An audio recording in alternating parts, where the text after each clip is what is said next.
Thank you very much, Rick and James, for that very nice introduction. I'd like to begin, as did James, by acknowledging that we are here on the land of the Gadigal people of the Eora Nation.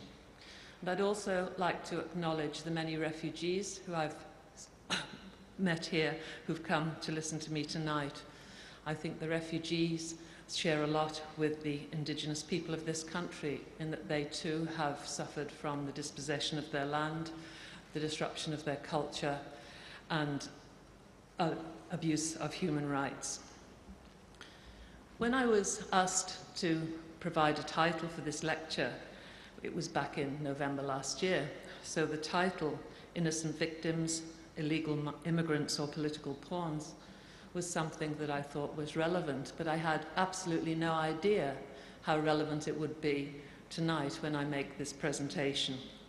So I'd like to begin by looking briefly at the three questions in the title of my talk. Are refugees innocent victims? I think that all of us can relate to refugees as innocent victims. It's a comfortable way to relate. The image we chose was one that I think most people would say, oh yes, a refugee, a poor, pathetic child, probably with a starving mother. Something we can warm to, something we can respond to, and hey, they're over there. They're not here in Australia. So, are refugees innocent victims? I'll split that into two parts. Are they innocent? Yes, they are, if we take innocence to mean victims of their birth, innocent victims of the circumstance in which they find themselves. Are they victims? In that case, you could say they are victims of circumstance. But from then on, I would say the answer to that first question is absolutely no. As James and Rick said, I have the privilege of working in camps and urban sites around the world. I spend about 3 months of the year working with and talking with refugees. We also work with refugees here in Australia. And I can tell you, victim is a word I would never, ever apply to any refugee that I have met. Victims are people who have lost hope. Victims are people who do not know where to go. That is not what refugees are. They are survivors. They are strong.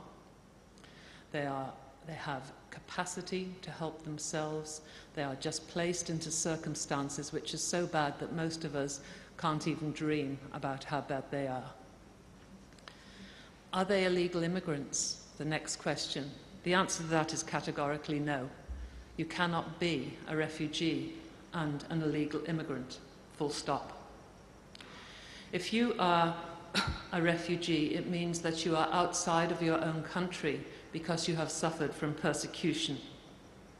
Persecution on the grounds of race, religion, your nationality, because you're a member of a particular social group. You are outside your country because the government of your country is refusing to protect you, or is persecuting you, or is refusing to stop other groups persecuting you. Your rights as a citizen of the country are suspended, and you are in so much danger that you have to flee over the border to another country to claim asylum. If that is the reason you have left your country, you are a refugee, full stop. Erica Feller, the Assistant High Commissioner for Refugees, says quite categorically, if you have grounds for persecution as a claim for refugee status, you are a refugee. Getting your UNHCR stamp on the document merely confirms the fact that you are a refugee. So in some ways, the term asylum seeker is almost a misnomer, because if you have had to flee your country because of lack of protection, you have the right to be received in countries. You have that right because we have a refugee convention. A refugee convention which was written in 1951 with an amendment in 1967, a protocol which extended the provisions of the convention from European refugees to cover refugees around the world. Australia was one of the countries that signed that convention, as did many others. In fact, I believe we had a hand in the formulation of the wording. And we have been very proud of that over the years, proud of the fact that we have supported refugees. And so, excuse me, and so we can argue without any doubt that people who have fled are refugees. Therefore, we cannot talk about illegal immigrants. There are illegal immigrants. They are people who decide to leave their country for various reasons. It's a grey area. Why do people decide to leave? I'm a legal migrant. I decided to leave my country. I was able to come here and to settle into Australia. But not many people have that privilege. My next question is, what are refugees political pawns? And the answer to that is categorically yes, without any doubt in the world. Because to be a refugee, you have to have suffered from persecution, and persecution in itself is inherently political. Refugees are persecuted because of resource issues, because their tribal group, their ethnic group is living on the top of resources that the power in the nation wants. They're persecuted because of religious intolerance. They're persecuted for political reasons. Sadly, they're often persecuted because of hangovers from the colonial era. If you look at the way retreating colonists carved up the world, we see boundaries crudely drawn, we see people left stranded one side or the other of a boundary, and we see in that colonial carve-up the roots of so much of the refugee problems that we experience today.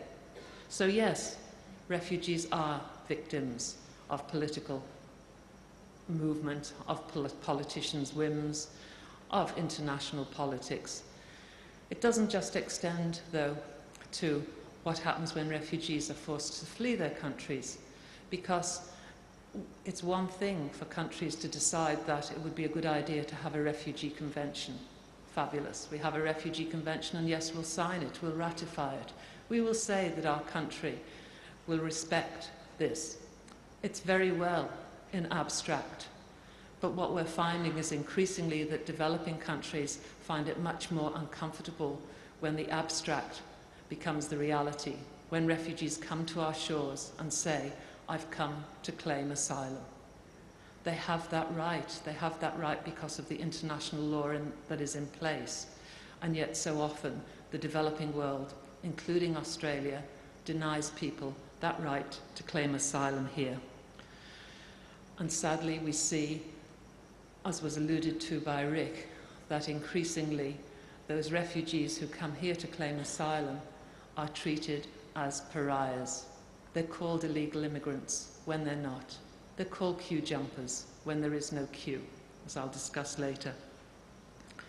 Okay, why am I saying this? Let's have a look at who refugees are. I think very often the way the Australian media covers refugee issues, it almost sounds to me sometimes as if refugees suddenly materialise out of the air on our shores. They materialise in a boat off the coast, or they come in. We never talk very much about what happens overseas. We never make the critical link between the refugee experience and why refugees need to come to Australia, either as resettled refugees as part of our orderly programme of entry, or as asylum seekers. We use words like persecution. I think we use them quite lightly. But what does persecution mean? What does it mean to be drummed out of your country? One of the things we do in the Centre for Refugee Research is assist refugee groups to document human rights abuses and to compile reports, which, because of our privileged position, we can then take through to the UNHCR, to the Human Rights Council. And in doing that work, we sit and listen to some of the most horrendous stories I have ever heard in my entire life, and we document them. And if you're interested, we can share the reports with you. Reports which are the reports of the refugees. We see this is one useful role that we can play. We can be the postman, if you like. We can be the people who assist in compiling the reports and then carry them out to the rest of the world. So what is persecution? One of the saddest things about persecution, I often say, is this, that when I'm working with refugees and an interpreter, If I closed my eyes so I couldn't see the ethnicity of the refugees, so I couldn't see if they were from an African nation or a Burmese ethnic group or Afghanistan, so often the story is the same. The story is about people being persecuted by being driven from their villages. In the south of Sudan, where people are starving, food drops are sent in over the border from the north of Kenya. And the northern Sudanese government will monitor when those planes come. The food drops fall, the people come out of the jungle to pick up the food, and they're bombed. That is persecution, when you're bombed trying to get the food that's keeping you alive. Persecution is when the Burmese junta goes through villages, burning all the huts, burning the crops so people have nothing to eat, taking the men away for forced labor, returning them broken, often with health wrecked, when they take the women and force them to be porters and sex slaves. One of the saddest pieces of literature I've got in my office is part of a report, or it's part of a training manual actually, owned by the Burmese government, in which it actually instructs its soldiers how to perpetrate rape, how to impregnate women from ethnic minorities, the idea being that when the women are impregnated, then the ethnic purity of the groups will be diluted. And this is written in a training manual. This is persecution. Rape and sexual assault of women is common. It's one of the most common forms of persecution. And it's not just to assault the woman, to offend her. It's not for sex. It's done deliberately to destabilize families, to destabilize communities. It's the enemy saying to the men, "Ha, look at you. You're so weak. You can't even defend your own women. What sort of men are you?" In communities where rape is a shame, it's shaming the whole community. Women are sometimes cast out. Women bear children from rape. We seldom talk about how many children of rape are born in conflict and in refugee camps. It is massive. It's a really massive problem. Think of the implications. Children are killed. Children are kept. Some women do the most enormous and amazing jobs looking after their children. And I'm not just talking here about African countries or Asian countries. Now, some 20 years after the major conflicts in the former Yugoslavia, we are hearing of increased, very highly increased numbers of suicides of women who were held in the rape camps in Bosnia, who were held in the rape camps in Croatia. Women who were held again and raped until they were impregnated and then were let free. Women who sometimes bore the child and killed it, and in other times kept the child and were ostracized for caring for a child of the enemy. These women now are committing suicide at 3 times the rate of other women in our communities. These are the ongoing impacts of these sorts of horrors. So persecution is something that we have to understand. Refugees run from persecution. They run to camps. What are camps like? If we had believed Philip Ruddock, we would have thought the camps were a sort of nice little holiday camp. Maybe not as nice as the ones we'd go to, but not too bad, hey. We heard about how evil people were who tried to jump queues from camps, how bad people were who moved on from one camp to try and find asylum elsewhere. We were told people get food in camps, people get medical attention in camps, there are schools in camps, and they can wait there till they can move on. You saw, you might have seen some of the photos of those camps before. Camps are hell on earth. I can't think of a nice thing to say about a refugee camp. There is never enough food in refugee camps. They are never in nice places. They are huge institutions, often stuck in the most inaccessible parts of a country. I've been in camps where the hospitals, without blankets, without sheets, with nothing but paracetamol on the shelf, and a doctor who comes and goes, some nurses. offer pretty basic medical for the people who live in the camps. I've also been in those camps when there's been what I call a fly-in, fly-out visit, or even more, a royal visit, where a small plane will come into an airfield somewhere near the camp. The camp will have been tidied up tremendously. The hospital, if it's mud, might have been whitewashed. And suddenly, on the shelves of the camp, there's medicine. There are antibiotics. There are needles for injections. And you think, where the hell did they come from? They weren't there yesterday. And after the fly-in, fly-out royal visit by the important person, they're not there the next day either. This is life in the camps. There is education, and people do some amazing things trying to provide education for refugee children. But it's not good enough. You often have people who are not trained, struggling to provide basic education. We have children born in these camps. We now have a situation where in the world, in December 2009, UNHCR estimated that there were 14,500 mandated or registered refugees in the world. But in additional to that, there are 34,500 people of concern to UNHCR, an enormous number of people. 8 million of the mandated refugees have been in refugee camps for between 5 and 20 years. Many have been there for 15 years. Can you imagine living in conditions such as I have described for 15 years? Children are born in those camps and grow up in those camps. Children who go as toddlers don't know any other life. Life in those camps is appalling. Every normality is taken away. The roles of men and women are taken away. You cannot take your traditional cultural role as the provider of food if the only way you can get food is to stand in appalling heat for 4 hours a day to get food from a central kitchen. If you get food which isn't what you would normally eat ethnically, and you get it once every 2 weeks, and the size of the ration is about half what the World Food Programme says you should be getting to eat. You cannot keep your family healthy if you cannot give them greens or eggs or any meat, and people know this. The role of caring for your family is taken from you. Men who have traditionally been the heads of family don't have that role anymore. They are not the providers for their family. They most often, do not have work. They do not have a role.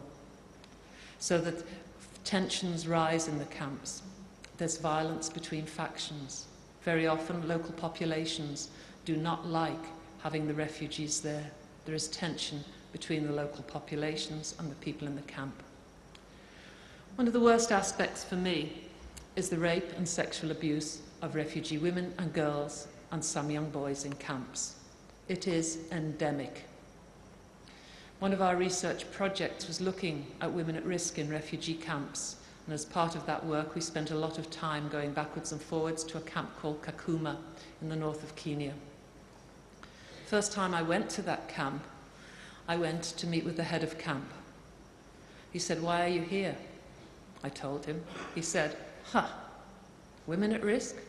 Eileen, if you can find one woman in this camp who has not been raped, I'll give you a prize.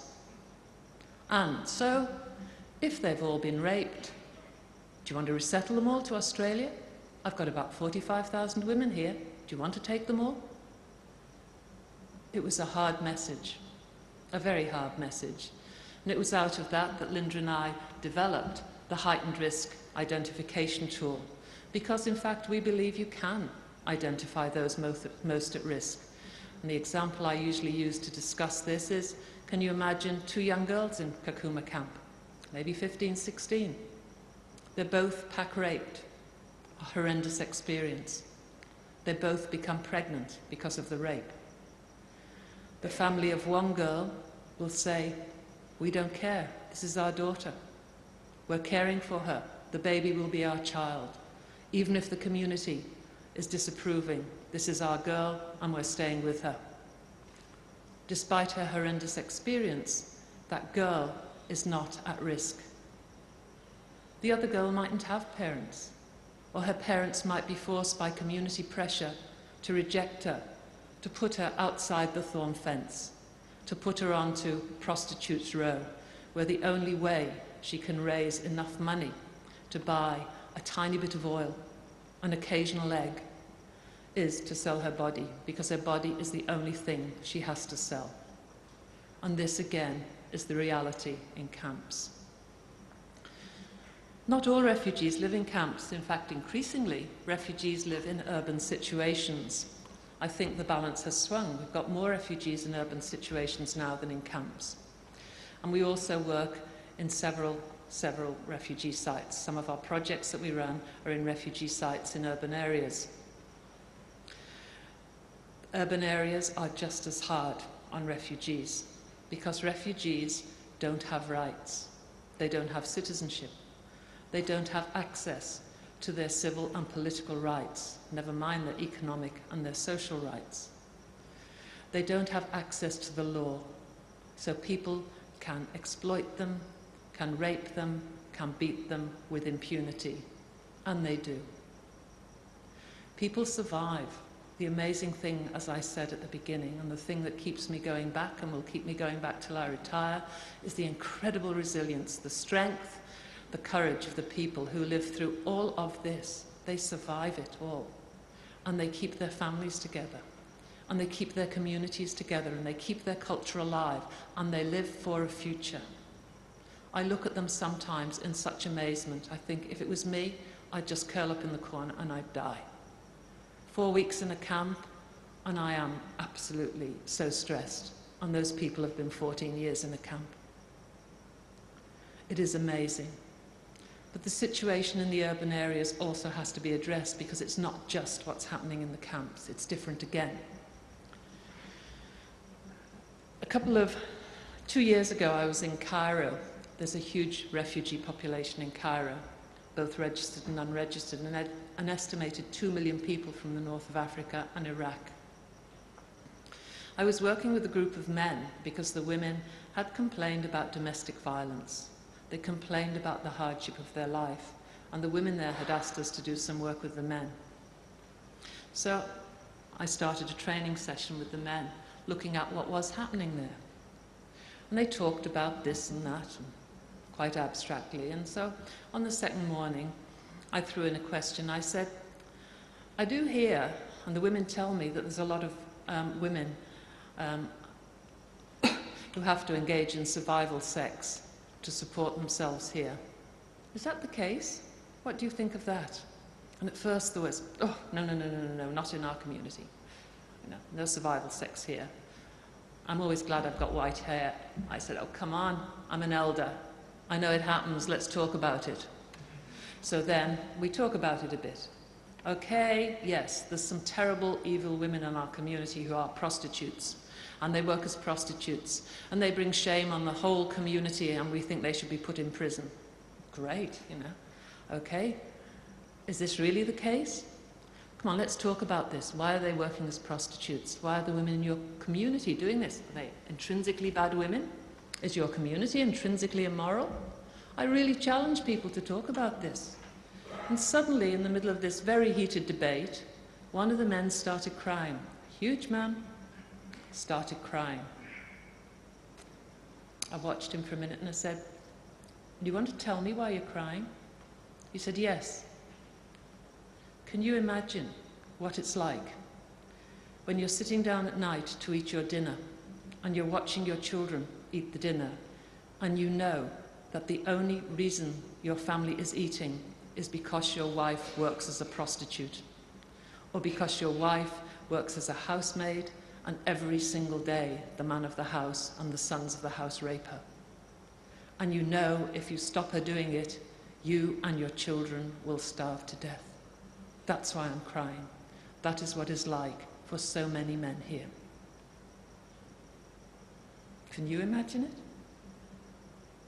This is the experience of so many refugees in camps and in urban settings. And this is the message I want to bring, because I think when we look at the screaming hordes jumping into boats and landing on our shores, they're demonized. We see some sorts of devils, some people who want to come and have the good life in Australia, some people who are fed up of being in their homes.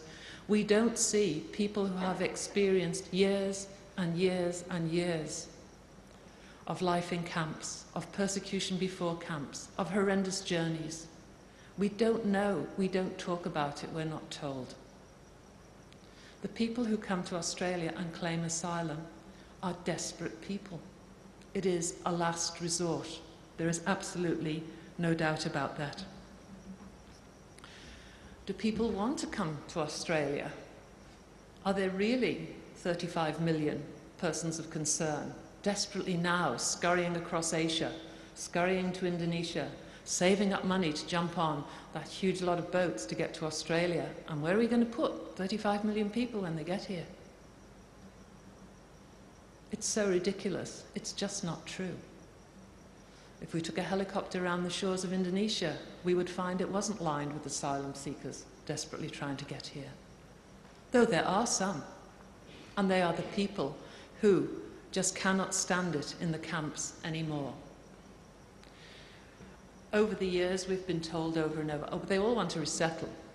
Those people in the camps, those people in the urban sites, that's all they want, just to resettle. So it's just a staging post for them.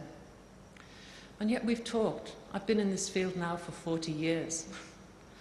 I've talked to refugees. We've talked in the last 10 years. We've asked them, what is it you want? If you had your absolute wish, what is it you want? Oh, to go home, to go back to my village, to go back to my land, to go back to my house, to go home, to go home, to go home. That is what the majority of refugees want. So, why do you want to resettle then? Why are you putting your name on a resettlement list? Because I've been here for 20 years. Because the conflict in my country has been going on for 15 years. Because there's no end to the conflict. Because there's no end to me being in this camp. Because there's no end to me living this hellish life in this urban slum. Because I have seen 2 of my children die of malnutrition. Because my sister died in childbirth. Because my wife and my daughter and my cousin were raped and we could do nothing about it. Because we have no decent health care. Because the children are not getting education. And because we can't go home. That is why we want to resettle. And wouldn't you? I always personalise it. If I could not go home, if I couldn't care for my family, I would do anything to get to safety, to care for my family. Anything. And that's what people do. I was in Sri Lanka way before this set of problems, about 8 years ago, preparing for a United Nations meeting on women's rights. And we had been funded by UNIFEM to go and talk with refugee women in one of the camps and to collect what they wanted, the messages that they wanted to take through to the United Nations about women's rights in the north of Sri Lanka. Before I went, we'd done our research and we'd talked to a lot of the women about what was happening. And one of the things we knew was that the death rate, the postnatal death rate for babies in the refugee communities was 4 times higher than in the general Sri Lankan population. And that was due to a number of reasons. The women didn't get the supplements that the other women got. There wasn't sufficient food, and the water in the camps was of poor quality. And everybody told us about the rate of deaths of babies. So when we had a big meeting after being there for a couple of weeks with the women, we expected and said, okay, now's the day, we've done all the preparatory work, now we're going to do the big list of things, we're going to help you write your document that we can then take to the UN from the women in this camp. First of all, what's the biggest issue that you've got to talk about? And I was just expecting them to say the babies, because they'd talked about it. And they had a big discussion, and then they said, okay, the biggest issues is our worries and our care for the young men, our young teenagers, our young teenage men. I must admit, we were taken aback. Why is this the biggest issue, the biggest worry? They said, because our boys have been born in the camp. Because our boys came when they were 2 or 3, they have lived there all their lives. They hit teenage. Their hormones jump in like boys anywhere in the world. They are angry. They've seen their fathers killed. They've seen their sisters and their mothers raped, because it happens everywhere. They've not got education, they haven't got jobs, they're bored and they're angry, and we are terrified. We are terrified what they'll do. We do not want to lose our sons as well as everybody else. So please, please, can we have a resolution to what's happening? Because we have to protect our sons, they are our future. In the course of the discussion, we said, what happens now? They said, whenever we can, a family will save up everything it's got. The whole extended family will put together the bits of wedding gold we still have, any little bits of money we've got.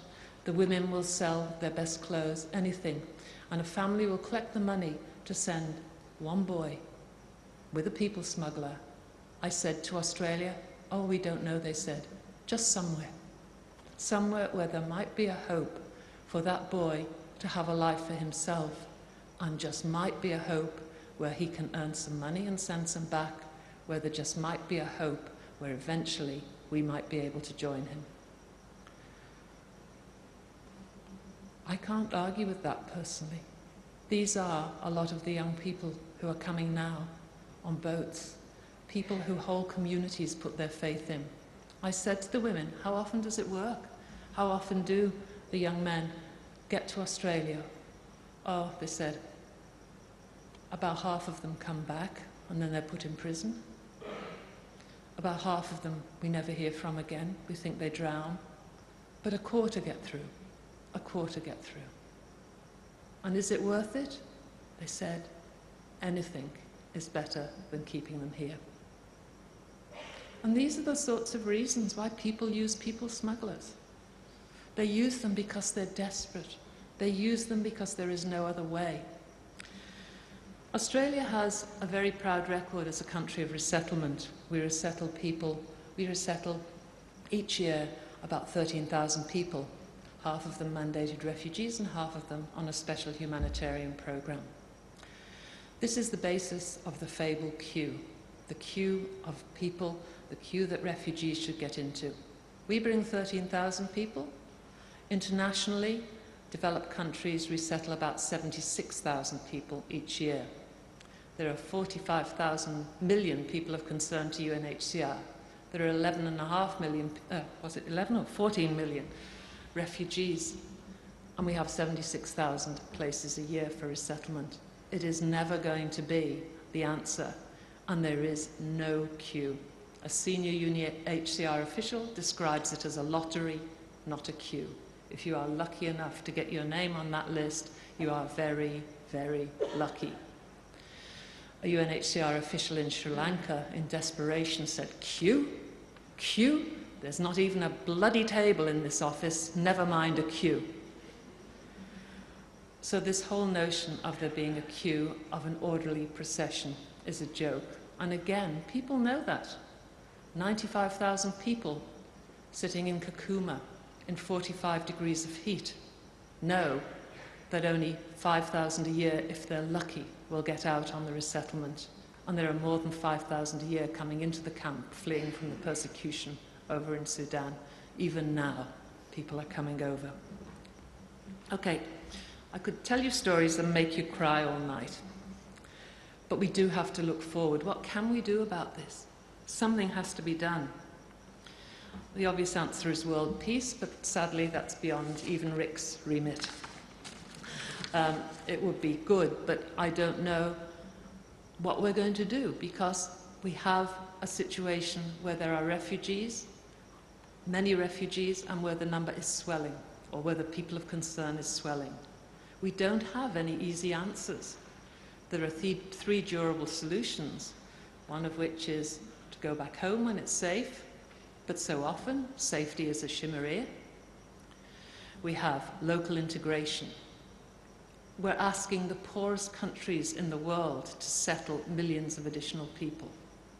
And we have resettlement, and as I said, last year 76,000 people got resettlement places.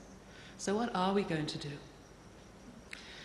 I think we have to say political will is needed to address this problem. Without political will, nothing will happen. UNHCR is often criticised, but UNHCR does an amazing job in some of the most difficult circumstances you will ever see anywhere. Their staff have my absolute admiration. And UNHCR does it with no funding virtually. They do have funding, of course, but they never have enough. Donor countries just will not give UNHCR what it needs to provide the basic services in camps. And so there aren't basic services in camps. There is never enough food. The World Food Programme doesn't have enough food. There is never enough money to provide the services needed. I know it's a crude measure, but the former High Commissioner for Refugees used to say that if every government in the developed world gave $1 a year per capita to UNHCR, he would be able to provide adequately for every refugee in the world. I know it's a crude measure, but I think sometimes these crude measures give us an idea that they're not asking for too much. That would only be $22 million a year from Australia. So we're not asking for too much. The poorest countries in the world who host refugees are asking for burden sharing, the huge burden of hosting so many refugees. Again, Erica Feller, who's one of my heroes, the Assistant Commissioner for Protection, challenges, as do many UNHCR people, the notion of burden sharing. It's a responsibility we're sharing. When we sign the Refugee Convention, when we put a Refugee Convention in place, we are saying that refugees have rights and the international community has responsibilities to fulfill those rights. That's what we agree to. So why can we call refugees a burden when all they need is the rights that are their due? That countries won't give them the rights due to citizens, so the international community has to step in and provide those rights. To do that, these countries need assistance. And again, Australia works very hard and does do good work in providing funding overseas, in camps and in urban settings. Again, we have one of the prouder reputations. It's just a pity about our asylum policy. I would like to say that we can improve situations for refugees, but it's going to be hard. Refugees need to be able to work, they need to be able to access good services, and this is often really difficult in poor countries. It's really difficult because the poor countries themselves don't have the range of services. So what's needed often is not just a focus on the refugee population in Kenya or in Bangladesh or in Afghanistan, but the entire population in which they're sitting. It's no good giving refugees privileged conditions over the local people. That just causes conflict. We have to look at the provision of good development services, and they don't cost that much. We need to improve the way we receive refugees from overseas. And I think one of the ways to do this is using better country information. The way we make determinations about when people come here is on country information, which we get from a number of sources. And I think UNHCR is very keen on ensuring that people use better country information. Often the information used to determine whether it's safe for people to be in their country or to return is flawed. And Rick himself has spoken out in the last few weeks about our government's statements that it is safe for people to go back to Sri Lanka and safe for people to go back to Afghanistan. At the moment, it's patently not, and they have the right to be here. The Centre for Refugee Research, as has been said, does research around the world and also in Australia. We look at resettlement issues here. We look at what happens to refugees when they come, and we work with communities to help them in the development of services that will suit their needs. One of the big problems at the moment that refugees are experiencing, especially refugees who've been in protracted refugee situations, is adapting to family life and our family laws in Australia. It's extremely hard. And we are currently, that's the next project that we're looking for funding for. Just to give you an example, the refugee women, perhaps a single woman who's lived in a camp and cared for her children, her 4 or 5 children, for years, guarding them, locking them up when she goes out to make absolutely sure that no one abducts them as child soldiers, rapes them, or harms them in any way, comes to Australia, totally new experience. She's put in a flat by herself. She doesn't know anyone. She doesn't know where to go. She's got to go to the shops. She's not used to the buses. She doesn't speak English. She does exactly what she did on the camp. I'm going out to the shops. I'm going to lock you for safety in the unit so that nothing bad will happen to you. And she goes out to the shops. And in that moment, along comes child welfare or some busy neighbour to say, that dreadful woman is leaving the children locked by themselves in the house. Okay, for Australians who've lived here all our lives, that is bad. But before we go in and take those children and put them in foster care, which is happening more and more increasingly, we have to look and say, why is this happening? Has anybody worked with these people to explain what the Australian law is here? Is there sufficient support for people when they come to Australia? And the answer is that while we have some good resettlement services, we don't have enough. I want to finish with a quick story, because what I've been talking about, I think, is human rights. Refugee rights are human rights. Every refugee is entitled to every human right that the rest of us are entitled to. When we work in camps, we use a methodology we've developed in the centre, trying to be ethical in what we do. At the beginning of every consultation or research, if the refugees want, we provide human rights training, and they always want. And because a lot of people are pre-literate, we use a lot of graphics, and we colour code the graphics. And at the end of the going through the rights and the colour-coded rights, we do a symbolic exercise to show that everyone is entitled to all of their rights, that they're indivisible, that they're inalienable. We give everybody a bag of beads, and we get them to make a human rights necklace. Each bead is a colour of one of the rights, and so this says you're entitled to all of them. It's purely symbolic. It's a game, people enjoy it, everybody makes their necklace. I was 2 years ago in one of the worst refugee camps in the world, in Cox's Bazar in Bangladesh. That name was given to it by UNHCR Geneva. We were invited to go to the camp by UNHCR Geneva to work on this methodology we've developed, which involves refugees drawing a series of pictures, doing a situational analysis, and then sharing it with service providers. UNHCR Geneva was interested, so they sent a team of 6 people over to observe. UNHCR Dhaka sent a team of people in to observe. Graham down there from Amnesty came with us. We were a big team. At the end of the week, it was arranged that the refugees themselves would present to UNHCR about the concerns in the camp. The women would present and the men would present. And the idea was that they would talk to the pictures that they had drawn. And the women's group with whom I'd worked all sat together and very busily did a really great presentation and picked one elderly woman to make the presentation. She was pre-literate. She'd never been to school, and she was not literate in her own language or another language. So on the day of the presentation, she stood up, very brave, in front of UNHCR on the stage, all of the local people, important people on the stage, all of the refugees sitting on the floor. It was a horrendous camp, really horrendous.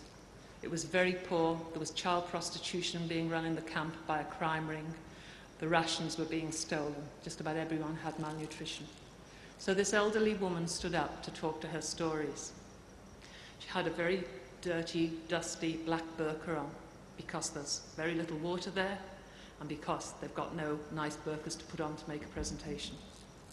So she stood up, and as she stood up with her pictures, she looked up at the stage and she said, UNHCR, look, I've got a necklace on. And she had her necklace over her black burqa, like that. She said, look, UNHCR, all of the women have got their necklaces on as well. Where we looked, all of the women had their necklaces on over their burqa. She said, do you know what this necklace is? She said, this is our human rights necklace. We've just been studying this. And every bead on this is a different human right. And we are all entitled to all of those rights. This is a woman who is pre-literate. She said, when we lived in Burma 20 years ago, 25 years ago, we lived in a village, and everyone in the village wore their necklace with pride.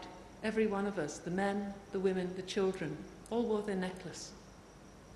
And then the SPDC came into our village. They burnt our village, they took away the men for labour, they raped the women, they burnt our crops. We had to run. We were persecuted. And we came here to this camp in Bangladesh. She said, here in Bangladesh, it's hell. It's even worse. We don't know what to do. UNHCR, do you know what's happened to our rights? She said, that is what's happened to our rights. We have come here and they are scattered everywhere. And you, UNHCR, we want you to help us pick up every right and remake our necklace. We want to wear our necklaces again with pride. I want to finish on that note because I think that's our challenge, the challenge to all of us. We have to help refugees get their rights back, including the right to asylum in Australia. Thank you.